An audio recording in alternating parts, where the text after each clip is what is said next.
3 శిరస్సులు. కాశీనగరాన్ని దివోదాసు పాలించేవాడు. శూరుడు, సుందరుడు. దివోదాసంటే ప్రజలందరికీ చెప్పలేనంత గౌరవంగా ఉండేది. పాపం, అతన్ని దురదృష్టం వెన్నాడింది. కూతురిని ప్రసవించి అతని భార్య చనిపోయింది. ఆ కూతురి పేరు భానుమతి. చిన్ననాటి నుంచి భానుమతి అంటే నెమ్మదితనానికి, దయాగుణానికి పెట్టింది పేరు. అలాగే అందంలో చందమామతో పోటీ పడేట్టుగా ఉండేదామె. కాశీనగరం పొరుగు కదంబరాజ్యం రాకుమార్తె ధృతదేవి. ఆమె దివోదాసు శౌర్య ప్రతాపాలను, సౌందర్యాన్ని విని అతన్ని ప్రేమించింది. దివోదాసుకు వివాహం జరిగిందని తెలిసినా అతనికి రెండవ భార్యగా ఉంటానన్నదామె. తండ్రికి ఒక్కగానొక్క కూతురు కాబట్టి తనని వివాహం చేసుకుంటే తమ రాజ్యం కూడా దివోదాసు సొంతం అవుతుందన్నది. అలాగని కబురు పెట్టిందతనికి. అంగీకరించలేదు దివోదాసు. అతనిని తప్ప వేరొకరిని పెళ్లి చేసుకోనంటూ పట్టుబట్టి కూర్చుంది ధృతదేవి. రోజులు ఇప్పుడు కలసి వచ్చాయి. భానుమతిని ప్రసవించి భార్య చనిపోవడంతో ధృతదేవిని పెళ్లాడేందుకు మొగ్గు చూపించాడు దివోదాసు. వారిద్దరి వివాహం అంగరంగ వైభవంగా జరిగింది. ధృతదేవి ఓ కూతురిని కన్నది. ఆమె పేరు ధూమ్ర. భానుమతికి, ధూమ్రకి ఏడాదే తేడా. 16 భానుమతిని చూస్తుంటే ముద్దబంతి పువ్వును చూస్తున్నట్టు ఉంటుంది. మృదువుగా కనిపిస్తుంది. ధూమ్రను చూస్తుంటే కొరివిని చూస్తున్నట్టుగా ఉంటుంది. చిరాకు కలుగుతుంది.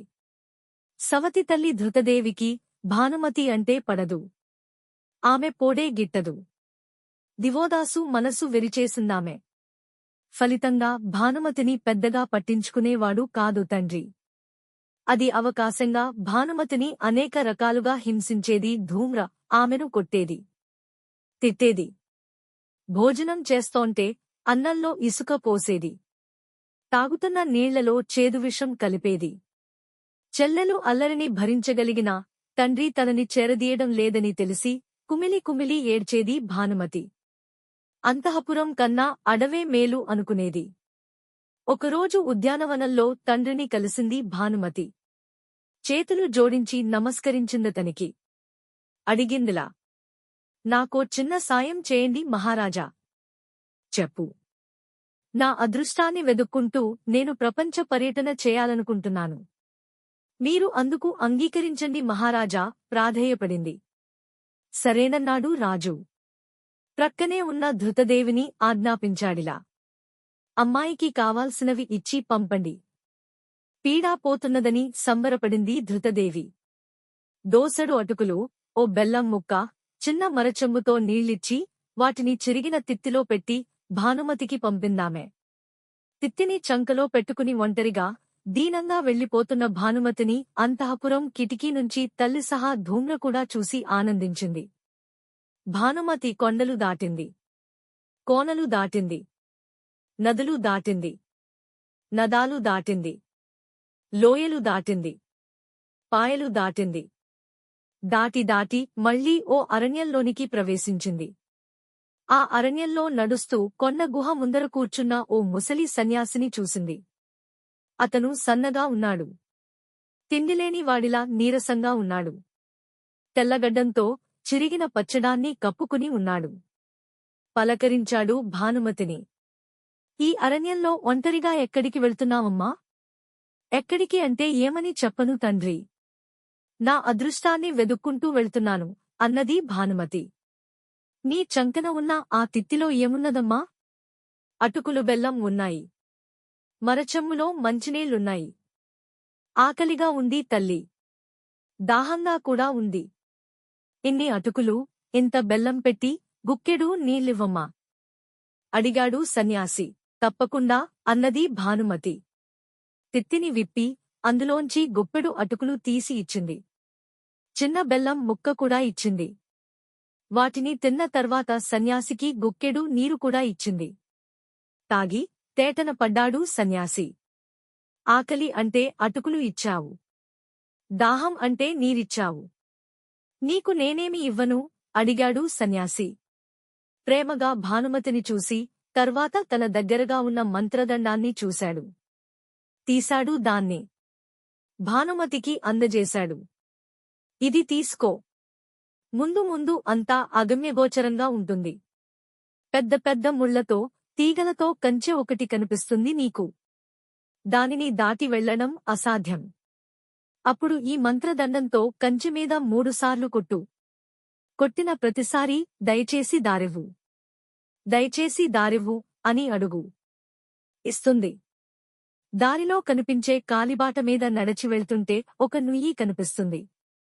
దాని గట్టుమీద కూర్చో. నూతిలో వింతలు కానవస్తాయి. ఏవేవో చేసి పెట్టమంటాయి. చేసి పెట్టు. నీకు అంతా మంచే జరుగుతుంది అన్నాడు సన్యాసి. దీవించి భానుమతిని పంపాడు అక్కడ్నుంచి. సన్యాసి చెప్పింది నిజమే. కొద్ది దూరం ప్రయాణించిన తర్వాత అడవి అంతా అగమ్య గోచరం అనిపించింది భానుమతికి.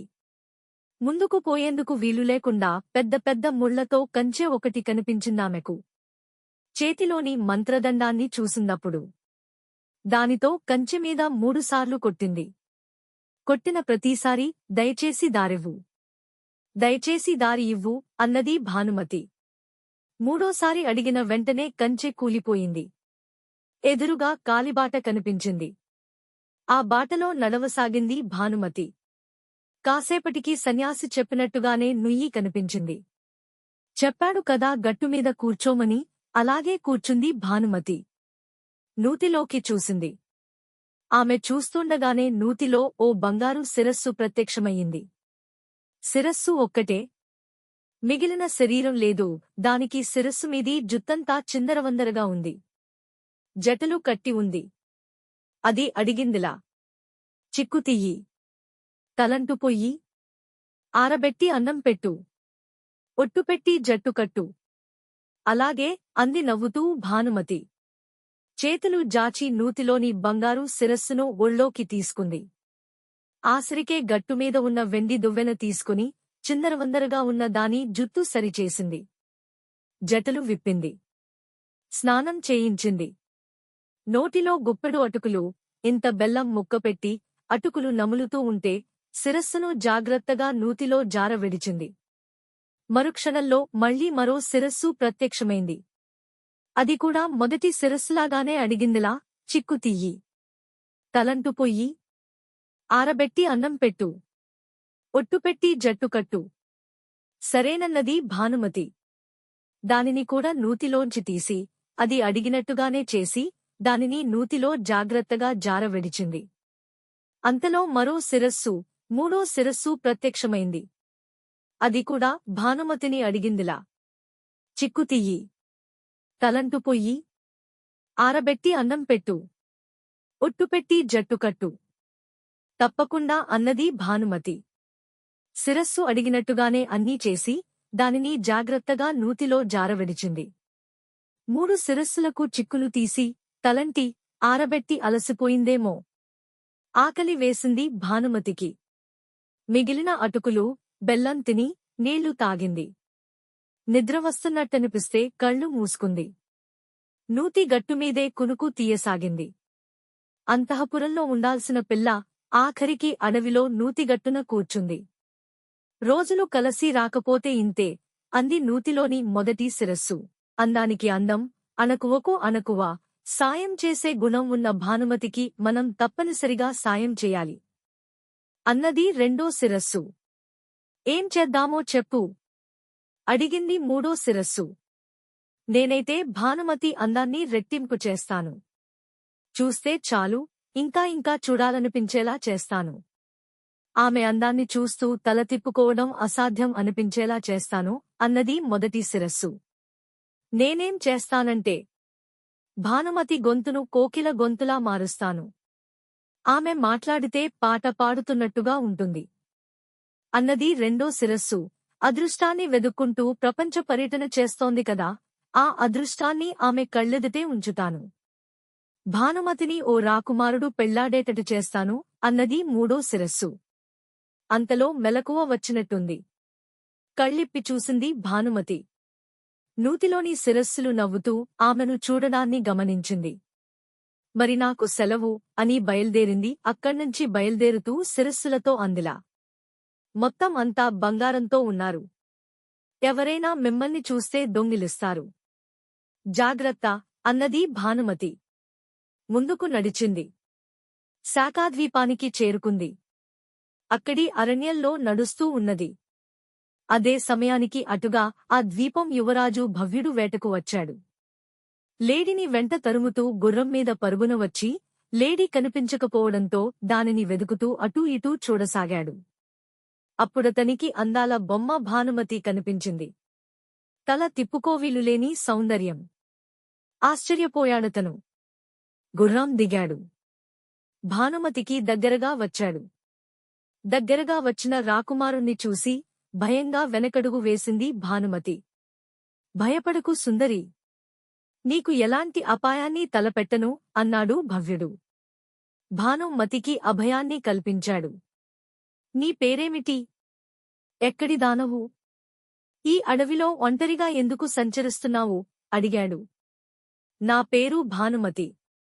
నేను కాశీనగరం రాకుమార్తెను. నా అదృష్టాన్ని వెదుక్కుంటూ ప్రయాణిస్తున్నాను. అవి మాటలు కావు, పాటలు. మధురాతిమధురంగా ఉంది భానుమతి గొంతు. మరింతగా ఆశ్చర్యపోయాడు భవ్యుడు. నీ అదృష్టం నేను అవునో కాదో నాకు తెలియదుగాని, నువ్వు మాత్రం నా అదృష్టానివి అన్నాడు భవ్యుడు. మోకాళ్ల మీద కూర్చుని చేతులు జాపి భానుమతిని అర్థించాడిలా. నువ్వు లేకుండా నేను జీవించలేను. దయచేసి నన్ను పెళ్లి చేసుకో. సమాధానంగా భానుమతి సిగ్గుల మొగ్గయింది. రెండు చేతుల్తోనూ ముఖాన్ని కప్పుకుంది. లేచి నిల్చున్నాడు భవ్యుడు.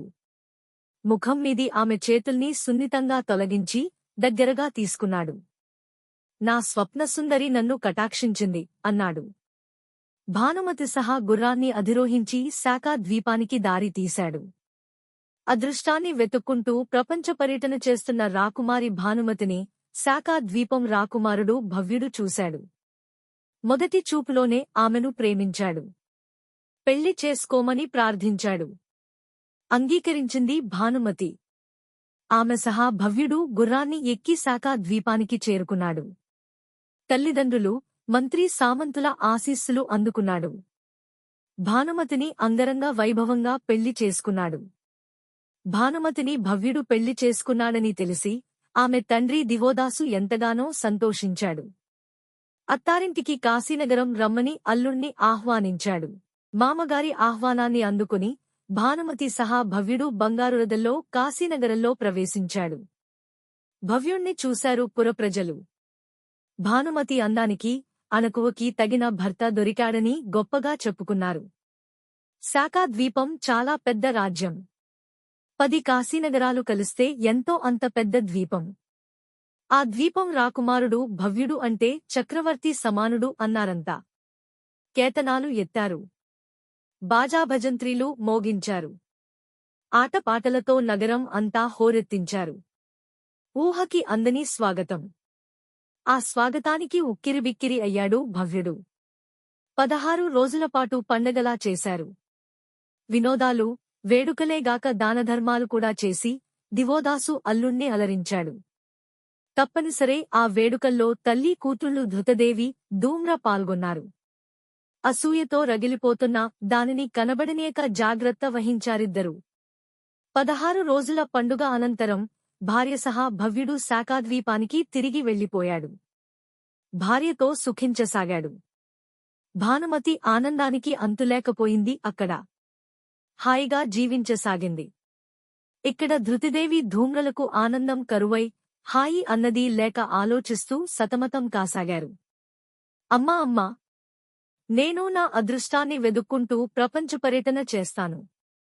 ఆ ముదనష్టం భానుమతికే చక్రవర్తిలాంటి భర్త దొరికినప్పుడు నాకెలాంటి భర్త దొరుకుతాడో చూస్తాను. వెళ్ళొస్తాను అంది ధూమ్ర. చూడు చూడు, వెళ్ళు వెళ్ళు అంది ధృతిదేవి. మంచి మంచి బట్టలు మూటగట్టింది. మిఠాయిలు పెట్టింది. జీడిపప్పు, బాదం డబ్బాలకెత్తింది. పీపాల్లో మద్యాన్ని నింపింది. సారెపెట్టి అత్తారింటికి పంపుతున్నట్టుగా ధూమ్రను ప్రపంచ పర్యటనకు పంపింది తల్లి.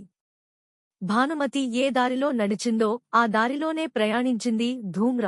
కొన్నాళ్లకు కొండ గుహ ముందు కూర్చున్న ముసలి సన్యాసిని సమీపించింది. ఈ అరణ్యంలో ఎక్కడికమ్మా నీ ప్రయాణం? ధూమ్రను అడిగాడు సన్యాసి. నీకెందుకయ్యా నా గొడవ? నీ మానాన నువ్వు ఉండు అంది ధూమ్ర చిరాకు పడింది అతనిమీద. ఆ డబ్బాల్లో, పీపాల్లో ఏంటమ్మా దాచిపెట్టావు? తిండి. తినడానికి నాకిష్టమైనవన్నీ ఉన్నాయి. ఆకలితో ఉన్నాను. కొంచెం నాకు పెట్టుతల్లీ. సమాధానంగా ముందు నవ్వింది ధూమ్ర, తర్వాత అన్నదిలా. కొరకడానికి పళ్ళు లేవు. మింగడానికి శక్తి లేదు. మద్యాన్ని తాగి నిభాయించుకోలేవు. నీకెందుకు నా తిండి? చాల్లే, ఊరుకో అంది. సరే. నీ అదృష్టం ఏడిసినట్టే ఉంది. వెళ్ళు వెళ్ళు అన్నాడు సన్యాసి ప్రయాసమీద లేచి, అడుగులో అడుగు వేసుకుని గుహలోకి వెళ్ళిపోయాడతను. వెళ్ళిపోయిన సన్యాసి వైపు చూసి మూతి విరిచింది ధూమ్ర ముందుకు నడిచింది. కాసేపటికి పెద్ద పెద్ద ముళ్లతో కంచె అడ్డుపడింది. దానిని తొలగించుకుని వెళ్ళాలి. వెళ్లే వీలులేదు. ఇప్పుడు ఎలా? అనుకుంటున్న సమయంలో కంచెలో చిన్న సందు కనిపించిందామెకు. అందులోంచి దూరి వెళ్లడం అసాధ్యం. అయినా సాహసించింది ధూమ్ర. సందులోకి దూరింది. ముళ్ళు గుచ్చుకుంటున్నా, గాయాలు అవుతున్నా తెగించింది. ఆఖరికి బయటపడిందటు. హమ్మయ్య అనుకుంది. ముళ్లను తీసుకోవాలి. గాయాలను కడుక్కోవాలి. నీళ్లు దొరికితే బాగుండు అనుకున్నది ధూమ్ర. అలా అనుకున్నంతలో ఆమె నూతి దగ్గరకు చేరుకున్నది. గట్టుమీద కూర్చుంది. గుచ్చుకున్న ముళ్లను తీసుకుంటూ గాయాలను కడుక్కుంటుంటే నూతిలో ఓ బంగారు శిరస్సు ప్రత్యక్షమైంది. అడిగిందిలా. చిక్కు తీయి, తలంటు పొయ్యి. ఆరబెట్టి అన్నం పెట్టు. ఒట్టుపెట్టి జట్టుకట్టు. పాట బాగుంది. పాడు పాడు అంది ధూమ్ర. శిరస్సు అడుగుతూనే ఉంది.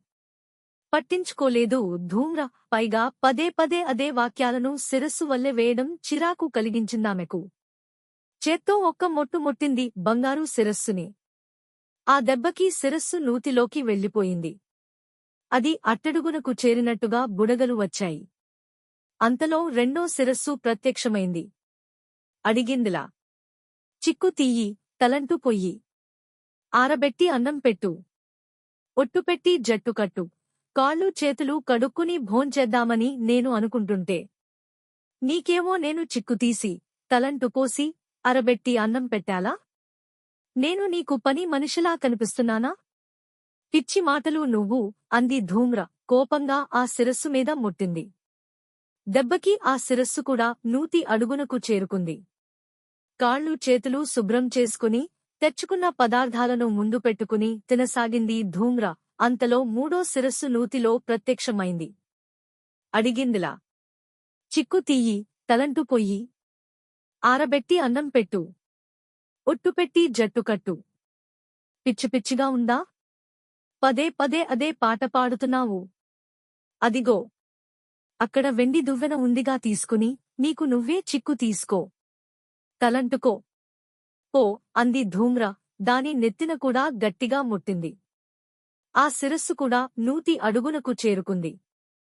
చేరి మిగిలిన రెండు శిరస్సుల సహా పైకి తేలింది. మూడూ నూతిలో వలయంగా తిరుగుతూ మిఠాయిని, జీడిపప్పుని గుప్పెడు గుప్పెడుగా తింటున్న ధూమ్రను చూశాయి. అసహించుకున్నాయి. ఈ పిచ్చిదానికి మనం తగిన బుద్ధి చెప్పాలి. ఏం చేస్తే బాగుంటుందో ఆలోచించండి అంది మొదటి శిరస్సు. అసలే ఇది అందవికారంగా ఉంది కదా, మరింత అందవికారిని చేస్తాను నేను.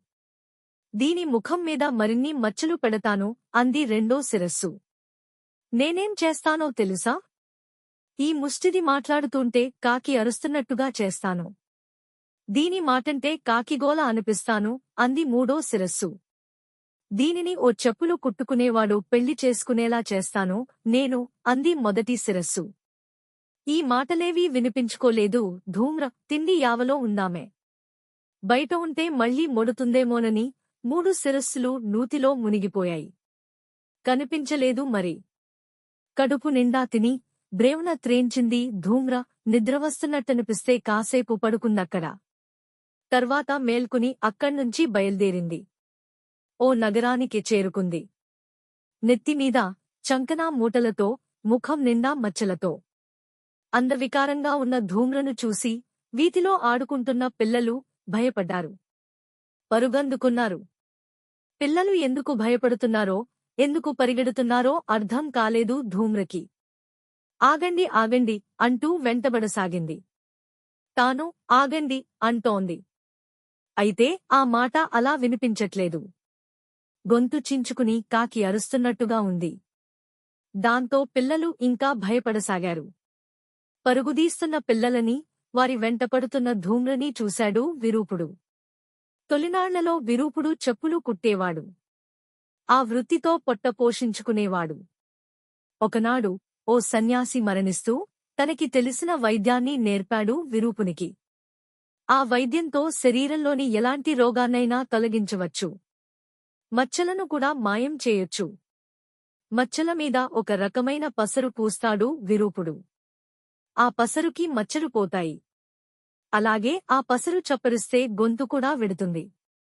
మామూలు అవుతుంది. ధూమ్రమీద రాళ్లు విసిరికొడుతున్న పిల్లలను వారించాడు విరూపుడు. ధూమ్రను కాపాడుతూ అడ్డంగా నిల్చున్నాడు. పొండి పొండి అని కసిరితే పిల్లలంతా పారిపోయారు. అప్పుడు ధూమ్రను తేరిపార చూశాడు విరూపుడు. ముఖమంతా మచ్చలుండి చాలా అసహ్యంగా ఉందామె. ఎవరు నువ్వు? అడిగాడు. తాను కాశీనగరం రాకుమార్తెనని చెప్పింది ధూమ్ర. అయితే ఆమె మాట అర్థం కాలేదు విరూపునికి. కాకిగోలగా వినవచ్చింది. నోరు తెరవమని చెప్పి ధూమ్ర నాలిక మీద ఇంత పసరు రాశాడతను. అప్పుడామె గొంతు కొంచెం విడింది. మాట్లాడుతూ ఉంటే కాకి అరిచినట్టుగా ఉన్నా కొంతలో కొంత నయం అర్థమవుతూంది. ధూమ్ర కాశీనగరం రాజు దివోదాసు కూతురని తెలుసుకున్నాడు విరూపుడు. అదృష్టాన్ని వెతుక్కుంటూ ఆమె ప్రపంచ పర్యటన చేస్తున్నదని గ్రహించాడు. అదే అవకాశంగా ధూమ్రతో అన్నాడిలా విరూపుడు. నీ కాకిగొంతు పోయి నువ్వు మనిషిగొంతుతో మాట్లాడాలన్నా, అలాగే నీ ముఖం మీది మచ్చలు పోయి నువ్వు పూర్వంలా తయారవ్వాలన్నా నువ్వు ఓ పని చెయ్యాలి. ఏం చెయ్యాలో చెప్పు. నువ్వేది చెబితే అది చేస్తాను అంది ధూమ్ర. నువ్వు నన్ను పెళ్లి చేసుకోవాలి అన్నాడు విరూపుడు. తప్పకుండా. ముందు నాకు వైద్యం చెయ్యి. విరూపుడు వైద్యం ప్రారంభించాడు. కొద్ది రోజులకి ధూమ్రకి మనిషి గొంతు వచ్చింది. అలాగే పూర్వం రూపు కూడా వచ్చిందామెకు. ఇచ్చిన మాట ప్రకారం విరూపుణ్ణి పెళ్లి చేసుకుందామె. పెళ్లి చేసుకుని భర్త సహా కాశీనగరానికి తిరిగి వచ్చింది.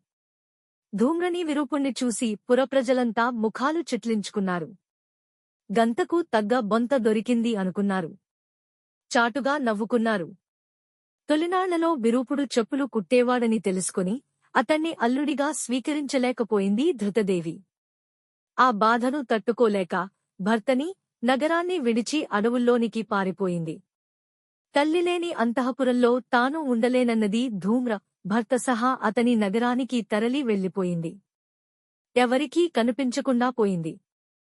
చెడు ఆలోచనలు చేసి వాటికి తగిన శిక్షని భవించారు తల్లి కూతుళ్ళో అనుకున్నారు కాశీనగరం ప్రజలు.